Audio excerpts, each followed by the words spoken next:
Hello दोस्तों, स्वागत आप सभी का मूल अधिकार या मौलिक अधिकार संविधान के मोस्ट इंपोर्टेंट टॉपिकों में से एक टॉपिक जो कि दे रखा है भाग 3। अनुच्छेद है 12 से लेकर 35 तक। यानी हर एग्जाम में इस टॉपिक से क्वेश्चन जरूर पूछ जाते हैं, तो इसको हम रैपिड स्पीड में देखते हैं। तो चैनल को सब्सक्राइब करें और लाइक कर दें।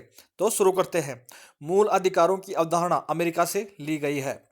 मूल संविधान में 7 मौलिक अधिकार थे, लेकिन वर्तमान में ये 6 ही रह गए हैं, क्योंकि 44वें संविधान संशोधन द्वारा 1978 में संपत्ति के अधिकार को मूल अधिकार से निकालकर उसे विधिक अधिकार कर दिया गया, जो कि 300 ए अनुच्छेद अब है। मूल अधिकारों की प्रकृति नकारात्मक या निषेधात्मक होती है, क्योंकि यह हमें राज्य के विपरीत मिलते हैं। भाग 3 में मौलिक अधिकारों का उल्लेख है। भाग 3 को भारतीय संविधान का मैग्ना कार्टा कहा जाता है। इसे मैग्ना कार्टा इसलिए कहते हैं क्योंकि इंग्लैंड के राजा द्वारा 1215 में इंग्लैंड की जनता को कुछ अधिकार पत्र दिए थे। उसी अधिकार पत्र को मैग्ना कार्टा कहा जाता है। तो हमारे संविधान ने हमें जनता को कुछ अधिकार दिए गए हैं, जिस जिस जो कि मूल अधिकार के रूप में है। इसलिए इस मूल अधिकार को मैग्ना कार्टा भी कहा जाता है। मूल अधिकार या तो इसमें हम देखते हैं अनुच्छेद 12 इसके अंतर्गत राज्य शब्द को परिभाषित किया गया है। अनुच्छेद 13 एक में उल्लेखित है कि इस संविधान से लागू होने से पहले की कोई विधि यदि संविधान के साथ असंगत है तो वह विधि शून्य हो जाएगी, यानी समाप्त हो जाएगी। अनुच्छेद 13(2) में उल्लेखित है कि संविधान के लागू होने के बाद कोई भी ऐसी विधि नहीं बनाई जा सकती जो इसे संविधान के अनुसार नहीं हो। यानी संविधान के अनुसार ही हम कोई भी अब नया कानून बनाएंगे। यदि बनाई जाती है, यानी संविधान के विपरीत कोई विधि बनाई जाती है, तो वो विधि समाप्त हो जाएगी, यानी शून्य हो जाएगी। अनुच्छेद 13(3) में विधि शब्द को परिभाषित किया गया है। इसके अनुसार संसद अथवा राज्य विधानमंडल द्वारा बनाए गए कानून, अध्यादेश, आदेश, नियम, विनियम, अधिसूचना, परिपत्र तथा विधि शब्द की परिभाषा में शामिल किए गए हैं। यानी विधि शब्द में सारे ये अध्यादेश शामिल किए गए। और यहाँ राज्य का अर्थ है राज्य की संस्थाएं, जो कि सरकार के द्वारा प्रत्यक्ष या अप्रत्यक्ष रूप से सहायता प्राप्त करती है या किसी भी प्रकार से सरकार से जुड़ी हुई है, उसे हम राज्य कहते हैं। भारतीय संविधान में 6 मौलिक अधिकार प्रदान करता है। हमारे को 6 मौलिक अधिकार प्रदान करता है भारतीय संविधान। समानता का अधिकार अनुच्छेद 14 से लेकर अनुच्छेद 18 तक। फिर है स्वतंत्रता का अधिकार अनुच्छेद 19 से अनुच्छेद 22 तक। फिर है शोषण के विरुद्ध अधिकार जो है 23 तथा 24 तक। फिर है धार्मिक स्वतंत्रता का अधिकार जो कि अनुच्छेद है 25 से 28 तक। फिर है शिक्षा संस्कृति का अधिकार जो कि अनुच्छेद 29 से 30 तक है। फिर है संवैधानिक उपचारों का अधिकार जो कि एक अधिकार है, अनुच्छेद 32। चलो हम इनको डिटेल में देखते हैं। अनुच्छेद 14 विधि के समक्ष सभी समान होंगे। यह अवधारणा इंग्लैंड से ली गई है। इसके अनुसार किसी भी व्यक्ति के साथ किसी भी आधार पर कोई भेदभाव नहीं किया जाएगा। लेकिन यह नकारात्मक अवधारणा है। नकारात्मक क्यों है? क्योंकि कोई हैंडीक्राफ्ट है या एक सामान्य व्यक्ति के अधिकार अलग अलग किए जाते हैं, क्योंकि सामान्य व्यक्ति और हैंडीकैप्ड व्यक्ति की क्षमताएं अलग अलग होती है। इस कारण से विधि सबके साथ समान व्यवहार नहीं कर सकती। इस कारण से इसे नकारात्मक अवधारणा कहा जाता है। अनुच्छेद 14 में विधि के सम्मान संरक्षण का उल्लेख है। अनुच्छेद 14 में ही विधि के सम्मान संरक्षण का उल्लेख है। इसका अर्थ है अलग अलग वर्गों के लिए अलग अलग नियम बनाए जाते हैं।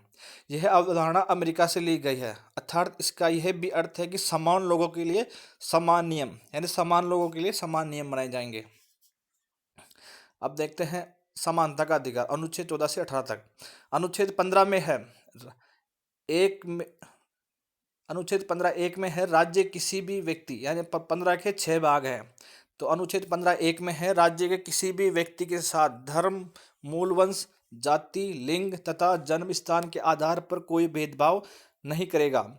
सभी सार्वजनिक स्थान, मैदान, मनोरंजन स्थल, होटल समाज के सभी वर्गों के लिए खुले रहेंगे। ये 15(2) में है।